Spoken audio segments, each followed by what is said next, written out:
mo naman. Thank you. Nandito na kami sa airport and si ate nakabili na. Sold out na po lahat. Anong shade yan? Sandra po. Sandra, o, diba? Thank you, ate. Slowly lang. Hi!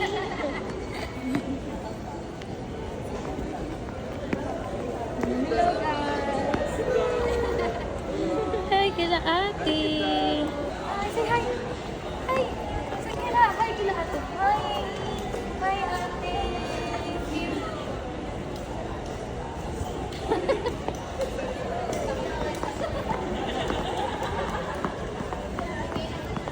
Good naman yan. Hello! Say hi. Hi, kuya. Hi! Hi, kuya. Oh, hi, kuya. Hi, five. Wow. Cute mo naman. Pahabol mo talaga yung buhok. Parang nakukonsensya akong pa, ano yun? Gupitan, parang hindi na siya. Sasalita. Basta ka naman.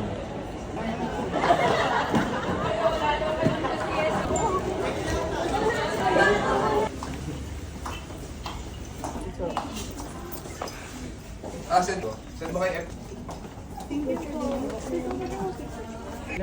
Passport. Here.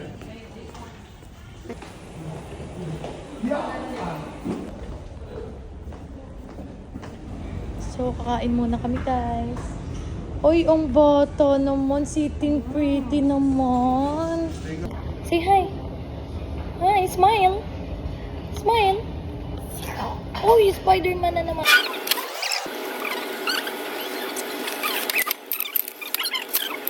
Pag may paulit-ulit. Solid yun. So, panibagong trip. Korea. Korea and si Agabus nasa iba kasi silang airplane ba? Kasi bang airplane? Kasi upuan lang na iba.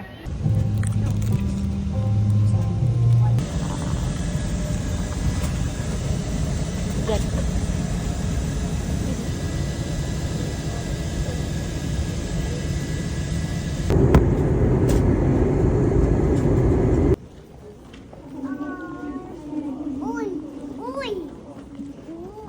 Oy.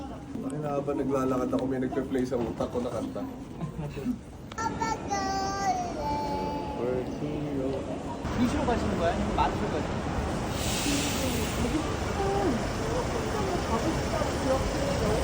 So mga bibis, nandito na kami. At ito ang aming van for 10 days.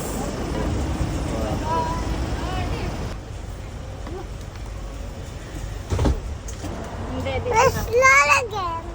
Lolo Glenn. So ang una namin target, mamili ng mga pagkain. Dahil naka-Airbnb kami, so makakapagluto kami ng food. Lalo na food ni Kidlat. So bibili ako ng mga gulay niya.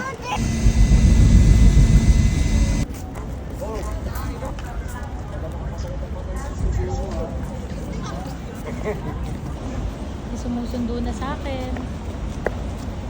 Saan tayo? Oh. Babies, dito kami nag-i-stay. Nag-Airbnb kami. Ayan. So, ito yung room namin. Nila ko. Mag-ayos pa kami gamit. Ito yung labahan. Lutuan. Ito, kainan ata to. Labahan. And then, ito yung sala. And another room. Ito toilet. Yung gumagamit. Room. And another room. Nakatulog na ang bebe ko sa pagod. Pero yun, update ko na lang kayo ulit mga bibis.